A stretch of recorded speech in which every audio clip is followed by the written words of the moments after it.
Hi everyone, you're listening to Tosin Talks. It is another episode of me just sitting in front of a really tiny mic and talking. So, the funny thing about this particular episode is that I have already decided that I'm not going to record a podcast episode or put out a podcast episode this week because I've just been busy slash I've just been procrastinating, and I just told myself that I won't have time to record an episode and actually edit it in time for it to go out this week. But it's the middle of the night and I'm just it just came to me to actually record this episode.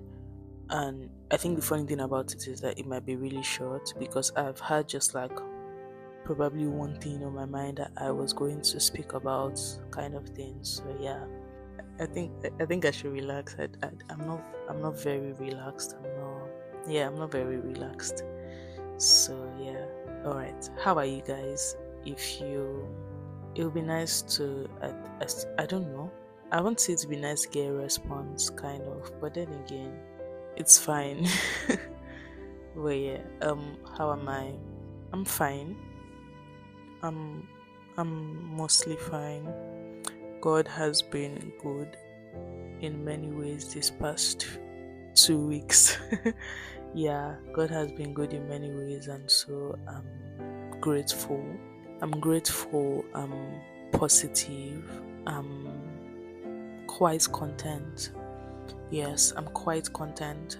Um, I think that this past few days I've been thinking a little more deeply than I have in a while. So like to be honest, on the average I'm always thinking deep. But yeah, these past few days I've had like a couple of deep thoughts. Actually not these past few days, probably the last 2 weeks.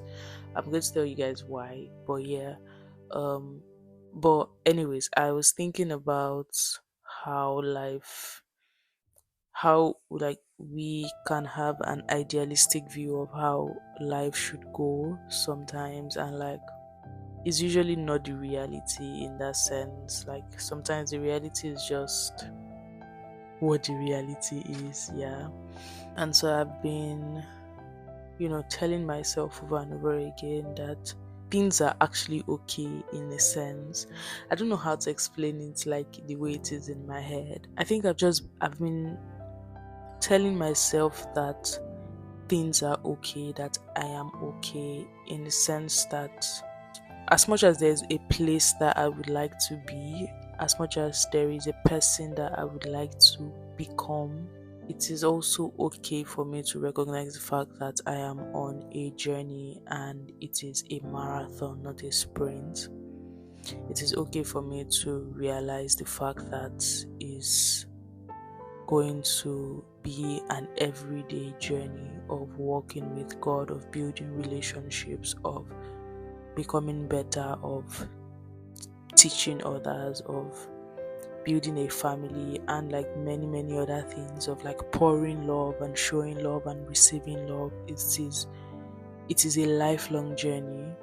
As much as I can sit down and think to myself, oh, I would like to be better in this particular area right now, which yes is definitely true. I've also been trying to remind myself or tell myself that like tell myself that it is not like certain things are just like no a snap of a finger thing, and like it's okay to just journey through the process in that sense. So it's okay to actually just journey. And I was thinking about this. I was thinking about how many times I think the problem I have, especially with regards to getting better, being better, growing, getting to the place that I want to be and stuff like that, is probably a little harder because of how self-aware I can be. So I think that you can be self-aware to the point where you are a bit harder on yourself than you should be. So I was telling myself, I think it was just tonight that I was telling myself that self awareness has to come with lots of grace.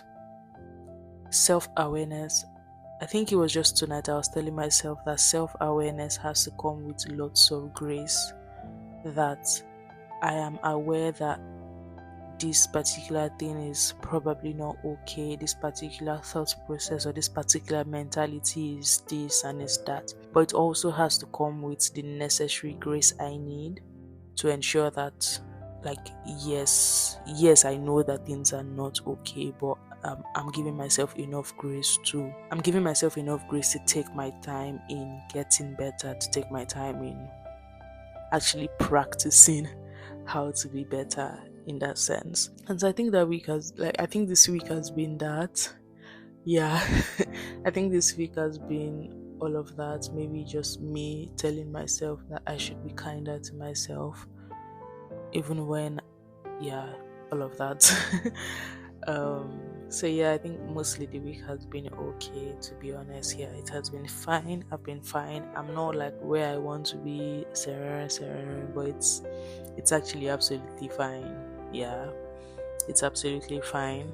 I've also had a lot of planning, and I think I saw something on Instagram just tonight, and she said how she called like how you have a lot of things on your mind, and you have like a million checklists in your head and just like things that needs to be done. She called it a mental load, and so I suppose that that's what I'll call it too. I've had a mental load in my head. I've just had lots of things kind of that needs to be done, arranged and sorted out in a sense.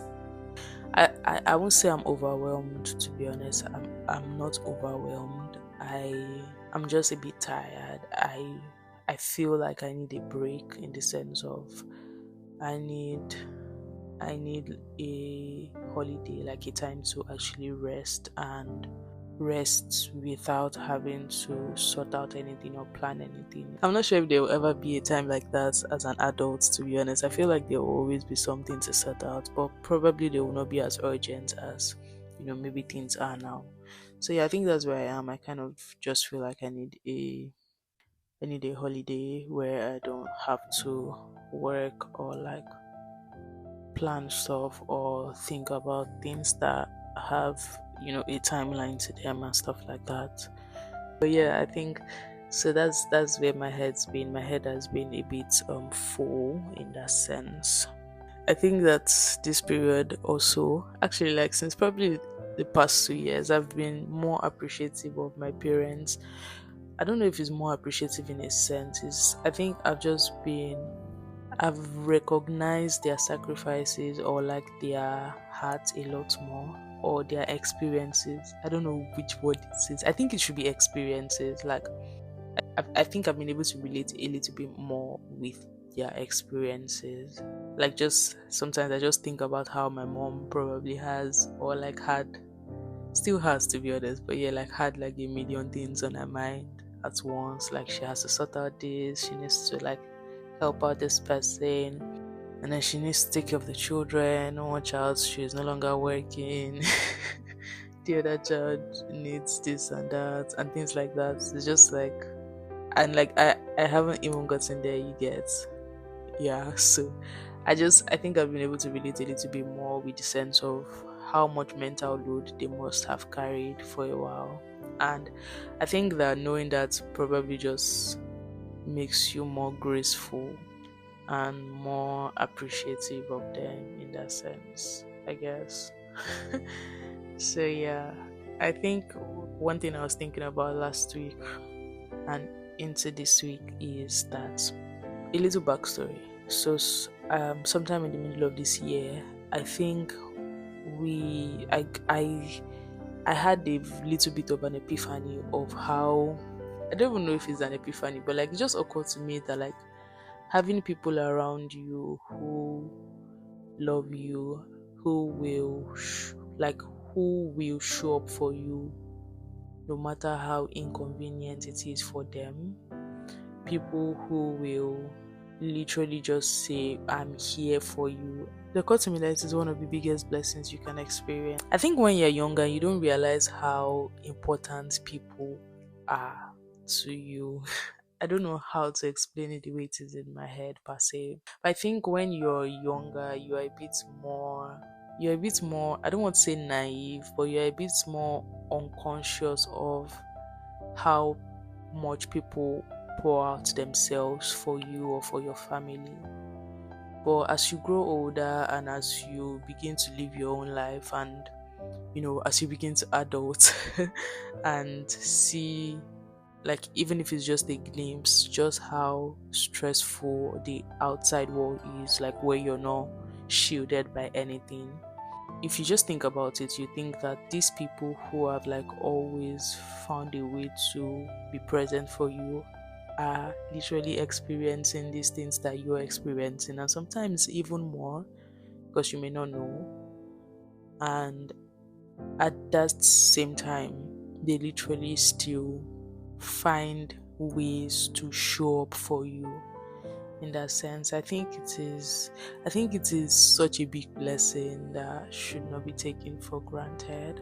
I think especially when you are going through a hard time, this one is even like tough to talk about, because like sometimes when you're going through a hard time, it's hard to recognize people that are present, because like it's just hard to see clearly when your heart is so overwhelmed and everything.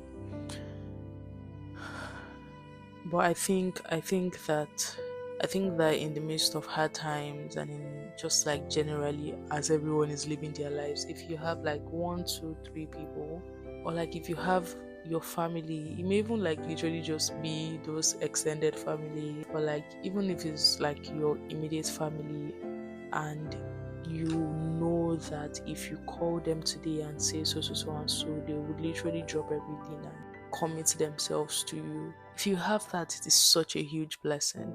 It is such a huge blessing. I think that that's what I've been thinking about. I've been thinking about how people yeah just about how like family and people are blessings in ways that we might not always recognize and honor. Yeah, in ways that we might not always be grateful for. In that sense, I don't know, maybe I'm just getting old.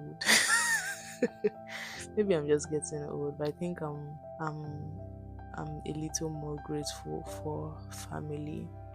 This story is even hard to say, because like I think when I was younger, I don't know, I'm one of those people that what I'm about to say, I don't even think it has necessarily changed in that sense. But yeah, I was one of those people that do not necessarily think that family was all that. In that sense, I think that I'm not even exactly sure where I got that theology. I was going to say theology. Yeah, I'm not sure where I got that like mindset from per se, but yeah, I think that I've always thought that people over emphasize the importance of family, in the sense that, oh, family is blood is thicker than water, and family is this, and then nobody else can be like your family and things like that.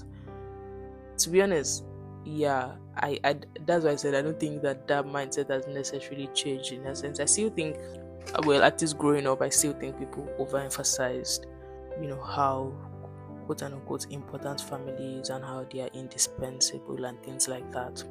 But I think what I'm saying now is that if you have a family that shows up for you, like I said, if you have people that are committed to you, that you say, I'm doing this, so, and they would like just pull all their G wagons and stuff like that and show up for you. If you have that, you are extremely blessed. You are extremely blessed. So I think that's what I'm trying to say. I think the reason why I don't subscribe to that mindset of oh, family is everything, blood is thicker than water and everything. I think saying that is unfair to people who have actually experienced immense hurt from their families, people who have like super toxic families, people who just don't have this blessing that I'm talking about, to be honest. I think it's unfair to them.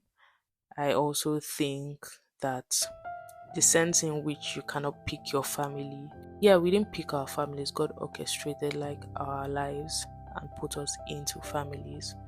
Yeah. And saying that, I don't know, I think there's a sense, I think for me at that time, there's a sense of helplessness that surrounds that. The fact that like it's not your choice, and then there's now the mindset that, oh, you're stuck with them forever in that sense. Like it just, there's a sense of helplessness surrounding that I don't think is okay, especially if you actually need to separate yourself from family. And this is probably deeper than I intend to like make it, because I mean I'm not a therapist or anything, but yeah, I strongly believe that there are times that you need to recognize that, oh, these people around me, this like my family, are not healthy for, you know, what I need right now, or like the growth I need to experience right now, or just generally like my mind and my emotional stability. Like sometimes you just have to recognize that, accept it, and separate yourself from it. So yeah, like no matter how much people say the things that they say with regards to blood is thicker than water, and you can never fight, like you can never find anybody like your family outside and things like that. um no, it's like, no, I don't believe it. I don't believe it in that sense. Yes, family is a blessing, but as if like there are people who are actually what's the English now? I don't want to put it like, oh, it's only a transactional like relationship that you should have with your family and stuff like that. But the sense I want to put it is, let's just leave it at the whole unhealthy and toxic family situation. Like if your family, or whatever it is that you're surrounded by right now, is not healthy for you, for your heart, for your soul, for your spirit, if it's not healthy, then that's not a blessing. That's something that you need to separate yourself from till you are strong enough to create the necessary boundaries, so you can love from outside. You can love them from outside. You can do the things you need to do to respect and honor them from outside. But necessary boundaries have to be in place, so that I think that that's like also a form of like honoring, the purpose that God has for you. Because like if you leave yourself in situations that are literally detrimental to your heart and to your growth, then like you are it's like you're deciding that, oh, I'm not going to move forward, I'm not going to choose to improve, or choose to let God work in me and make me better, or like just make me the person that He wants me to be, that kind of thing. Oh my god, how did I get here? Anyways, the point I was making is that if you do have a family, that if you look at your relationship with them, and if you look at certain landmarks in your life objectively, and you can see people, your people around, yeah, and when I say objectively, like be as objective as possible. If you see that it is something that you should be eternally grateful for, be grateful for the people that are around you. If you have like, even if you do, I was going to say, if you have like a healthy and like expressive relationship with them, tell them that you love them. But like even if you don't, once in a while try to tell them that you love them. Like we're Africans, okay, well, a good number of people are African, so maybe like the whole telling your parents or like whatever I love you is hard. Then I would recommend it, but even when I'm talking, I don't necessarily like say I love you to be honest. But in all the ways that you can show them that you love them, you should. You totally should, because I don't know, to be honest, like just because because love is expressive, and also because you would regret it if you don't, if time passes and you realize that you never made your people feel appreciated. Yeah, you would actually regret it, to be honest. So as much as you can, yeah, we should probably all try to do that, to be honest. And like if you're going through a hard time, and like it's actually genuinely hard to objectively see how people are around you. I heard someone say something. I think I can't remember like who it was exactly, but the person was saying how there are many times where you would experience the love of God through a person, which is like so true. And also it's almost like when I say it like that, it seems like it's general knowledge, but there's a way that you would experience these things that is no longer just knowledge, is now like, I have seen this real life. And so I pray that even in the midst of this storm, like even in the midst of these troubles that you are experiencing, that Lord your God will cause men to show his love to you in a way that you will not recover from for a long time. I pray that men will surround you and pour God's love out to you. I pray the same for each and every one of us, that we would experience God's love through people. That as we go on in life, at every single point in time, at every season of our lives, we will see people, we will meet people, we will experience people who are proper envoys of God's love. By the time we think about it, we'll be like, oh more, I experienced the love of God from this person like no other. I pray that this will be the testimony of your life, that at every point in time, you just know that God loves you because this person is here, because that person is here. Amen. I said that this episode was not going to be long, but yeah, I'm really glad I was able to record it, and I don't know if I'll be able to put it out in the week that it is supposed to be out, which is currently the second week of October, I think. But if I can, that would be great. If I can't, anytime you're listening to this, I hope you enjoyed this episode, and if you can, please share it. Please send this to someone that might need it. I don't know. And yeah, just if you have feedback for me, I would appreciate it. Just give me feedback and let me know what I'm doing right or wrong. Like, yeah, that would really be appreciated. Thank you guys so much, and I will speak to you in the next episode. Bye.